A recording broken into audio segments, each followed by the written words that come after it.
Hey everybody, Coach Barb here. I know I've been MIA for a couple of weeks. Just like everybody else, life happens, and sometimes you have to step away from your projects or not step away totally. I was still vested in my business and what I've been doing. But it was very important for me the past couple of weeks to be more vested in my family. Sometimes we have to do that. If you are forcing and rushing and feeling out of control in what you're doing, you shouldn't do it. You should take that moment, take that time to deal with situations that you're faced with. Today, we're going to talk about a couple of things. 3 things, actually. The first being program. Second being trends that I've noticed over the past couple of months. And thirdly, helping other humans. Not in a coaching capacity, but our day-to-day. You, people in your life, everyone can be there to help someone in need in some way, shape, or form. The first thing we're going to talk about is, of course, my coaching. I'm an independent certified optavia coach, and I'm also a certified life coach, which is where I've been getting a lot of my information. All of the things that I learned during my certification for life coaching have really come into play over the past couple months. And I am a firm believer that things happen when they happen with some sort of purpose. It's not just random.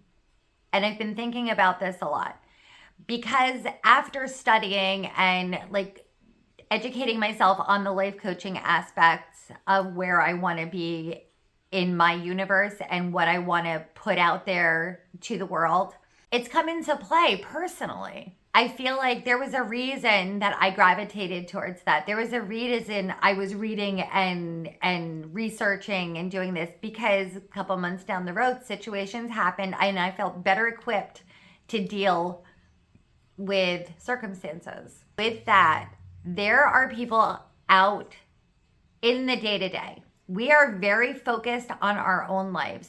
Everybody is. It's human nature. You're going about your day-to-day. You have your schedule. You have your routine. But I think we really tend to forget about other human beings and what's going on. It used to affect me to the point, it's like this empathetic problem that I have. I guess empathy is good, but then too much empathy can really screw with your head. I actually, for the longest time, just didn't even watch the news because it would literally mentally affect me knowing some of the things. Like everything is doom, dread, and death, right? How does one cope with that effectively? I think what we all do as human beings is jump into our own schedule. You wake up, you do your thing, you plan your day, you deal with your family, you deal with work, you go to sleep, and you just rinse and repeat.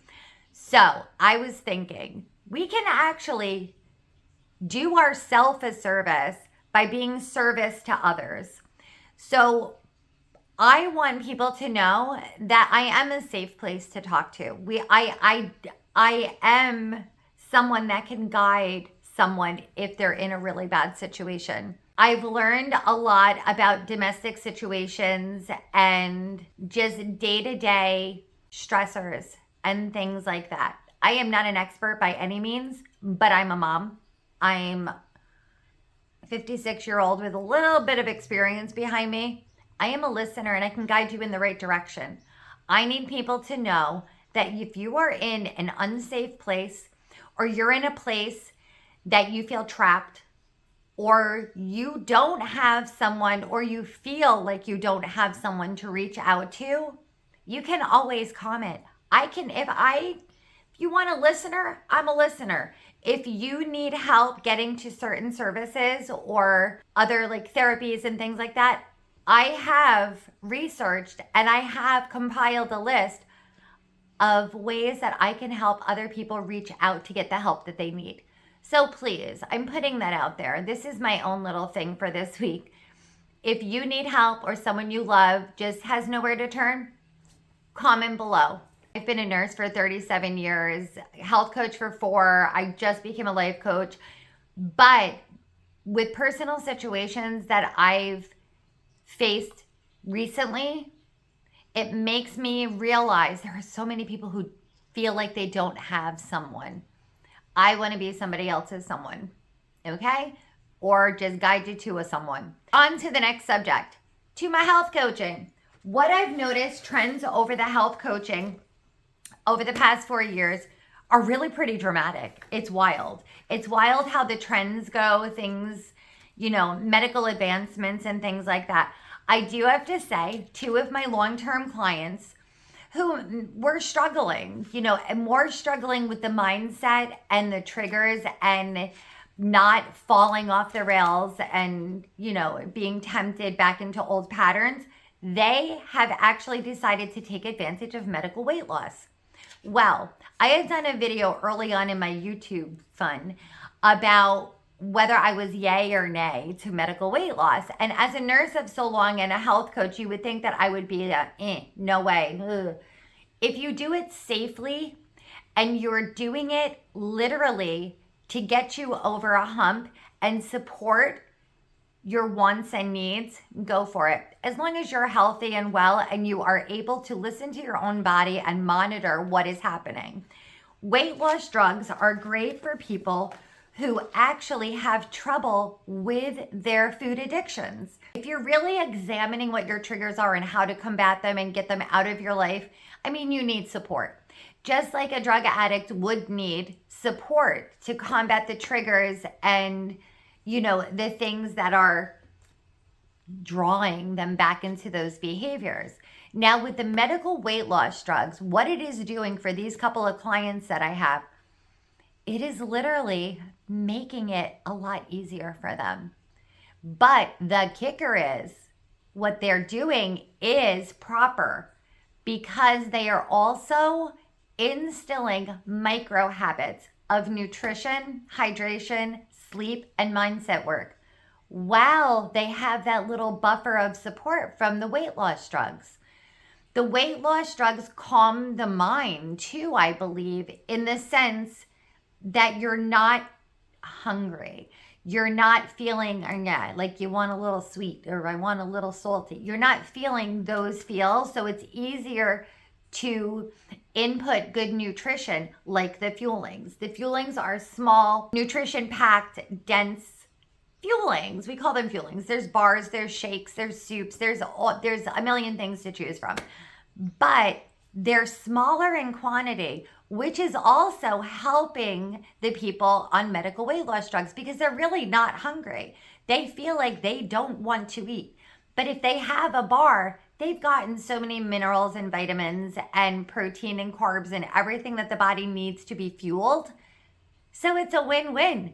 So I just want to put it out there. If you or someone you love are on medical weight loss medication, but you're winging it, you're kind of just going with the flow of not being hungry, so therefore you're really not fueling and protecting your body, give me a call. Shoot me a comment below. I'll help you out just to instill those micro habits. And the thing is, when you come off the medications, if you've instilled the micro habits of nutrition and you learn to eat every 2.5 to 3 hours and how to create a lean and green meal and your proper hydration and exercise, you are winning at the end of the meds. You don't want to be on the meds full life, do you? So when you think of it this way, if you use those meds to help you as a buffer, not as a complete and total crutch. You don't want a full body cast with it. You want it to be a little bit of a crutch to get you through the tougher times of program or of your weight loss journey. So anyway, if you want to hear more about that, below, get me. All right. So the third thing I want to talk about is life in general. It's spring. We have weathered so many storms this year. I'm not talking about just the weather. It was a hell of a winter in New York. I'm in New York. I don't know where you guys all are. You can put that below. But it was a long, dreary, damp, wet winter. It was one of those gray ones. But I'm going to leave you with this. The one thing that I thought of this morning as I'm having my coffee on the back deck and listening to the birds and just calming my mind for the day, if we didn't have such a dreary, miserable, long winter, we would not appreciate the beauty of spring and the life that we have as much as we do. So I'm leaving you with that little thought. I know it sounds corny, but I don't care. That's what I'm feeling today. I hope everyone has a fabulous week. Thank you for being patient with me. Listen, like I said in the beginning, if you're having stuff and shit hits the fan, it's okay to step away. Consistency is good. Do the minimum, do what you got to do, like I did for the past couple weeks, take care of your responsibilities. But if you ever don't feel like you can do the do, take that time for yourself, deal with whatever is happening, and then jump back at it. All right, Coach Barb here, signing out till next week. Thank you so much for watching. Have a great day.